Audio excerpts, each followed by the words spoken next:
Welcome to the Killer Innovation Show, the longest continuously produced podcast in history. Each week, Phil McKinney brings you the insights and strategies to amplify your creativity and innovation skills. Here's your host, Phil McKinney. Michael Dell and his investors spent $25 billion to buy back Dell Technologies. But they weren't really buying a company. They were buying freedom from the quarterly earning pressure. I'm Phil McKinney. I'm the former CTO for HP, and I've witnessed how this pressure shaped decisions for years. Today, we're exploring why the Wall Street Journal's recent article, Defense of the Quarterly Reporting, misses what actually happens inside corporate boardrooms. If this type of insight is helpful, I'd encourage you to subscribe for more insights like this and to catch future episodes. But let's get started. I want to show you what quarterly reporting actually looks like from the inside. Now, let me paint you a picture. It's week 7 of the quarter, and you're in the conference room with your executive team. On the screen are two critical numbers: your revenue projection and Wall Street's expectations. And guess what? They don't align.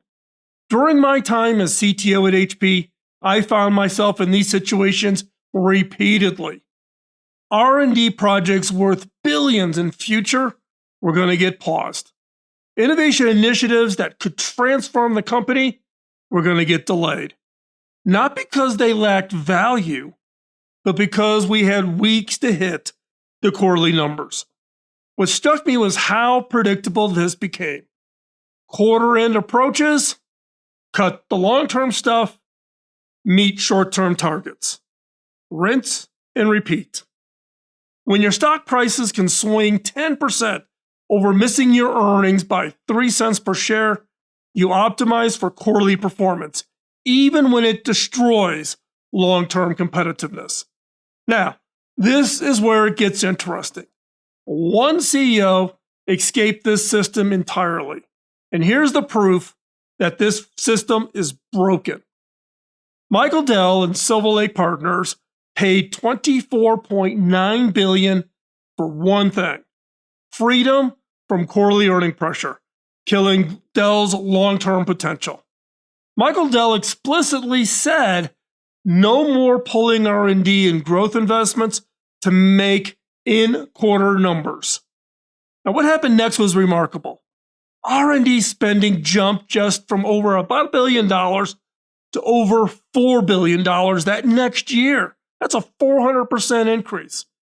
Dell transferred from a declining PC manufacturer to an enterprise solutions leader. And what was that return on investment by 2023? The return on investment was $70 billion. What Dell did wasn't just corporate restructuring. It was a $25 billion bet that quarterly reporting destroys long-term value. And they were proven spectacularly right. If you've experienced similar pressure at your company, I'd like to hear about it. Drop a comment down below. Now, so with the examples that like Dell showing the impact, why does the Wall Street Journal still support quarterly reporting? The recent Wall Street Journal article points to the UK's optional move from quarterly to semi-annual reporting and notes that companies did not dramatically change behavior. Their conclusion? Quarterly reporting is not the problem. That reasoning ignores a fundamental truth. We've trained an entire generation of infrastructure to think in 90-day cycles. We teach in business schools earnings management. Compensation rewards for senior leaders reward quarterly performance. Analysts' career depend on short-term predictions. Journalists need something to write about, like quarterly results. You don't undo decades of this quarterly mindset simply by making reporting optional. The UK comparison is meaningless without addressing the ecosystem that reinforces short-term thinking. The Wall Street Journal claims big tech's AI investments prove quarterly reporting does not hinder long-term thinking. That argument misses the point completely. Google, Microsoft, Meta, they can hide enormous R&D in their massive profit margins. When you're generating margins of 20 to 30% on hundreds of billion dollars in revenue, you can invest billions in moonshots while still beating quarterly expectations. But what about manufacturing companies with 5% margins? Healthcare companies fighting regulations, emerging tech companies that can't disguise innovation investments. The current system creates a two-tiered economy. Only the most profitable companies can think long-term. Everyone else gets trapped into the quarterly optimization cycles. And that's precisely why this threatens America's competitive future.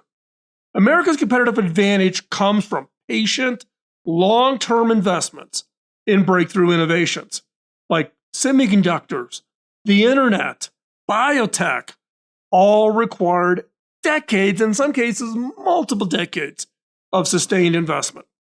Today's quarterly regime systematically discourages patient innovation.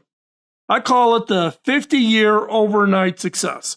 Transformative innovations that needed sustained investment over many, many decades. Try explaining that to an analyst who wants to know why margins dropped 2% this last quarter. While we optimize for quarters, competitors in China make decade-long investments in critical technologies. We are giving away our innovation advantage. Now, switching to semi-annual reporting solves nothing. It's maybe a minimal step, but it's not the solution. 6 months isn't different enough from 3 months for long-term thinking. 3 reforms I'm going to propose could actually move the needle. First, eliminate forward-looking earnings guidance.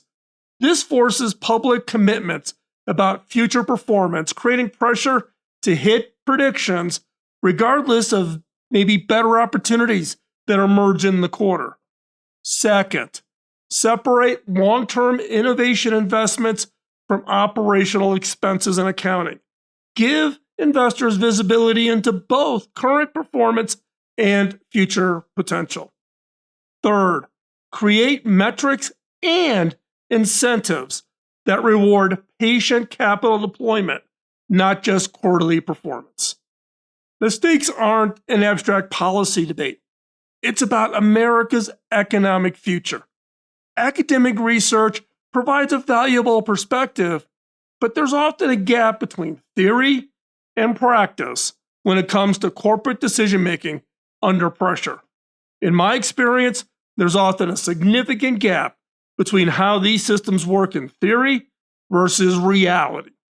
The quarterly reporting system creates pressures that can undermine long-term thinking, even when that's not the intention.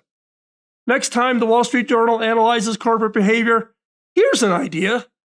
Why don't you talk to somebody who's actually lived it? If these insights were helpful to you, opened up your eyes to the challenges of quarterly reporting for our most important innovations, how about subscribing and hitting that like button? And share it with others. Forward this video on to others. It's the only way we're going to change the fundamental model, because right now, it's broken. I'm curious about your experiences with this. Have you seen quarterly pressure affect decision-making at your organization? And what changes do you think would make the most difference? Well, let's start a conversation in the comments or hop on over to the Substack. Now, for more perspectives on innovation and corporate strategy, you can find them in the links below. And for this particular topic, I have written a full op-ed rebuttal to the Wall Street Journal article that appeared a few days ago over on my Substack publication Studio Notes. The link is in the description if you want the complete deep dive and to see my rebuttal to the Wall Street Journal. Thanks for watching, and remember, the best innovations take decades, not quarters. We'll see you next time. Bye-bye. Podcasting nonstop since 2005, this has been the Killer Innovation Show on the Innovators Network.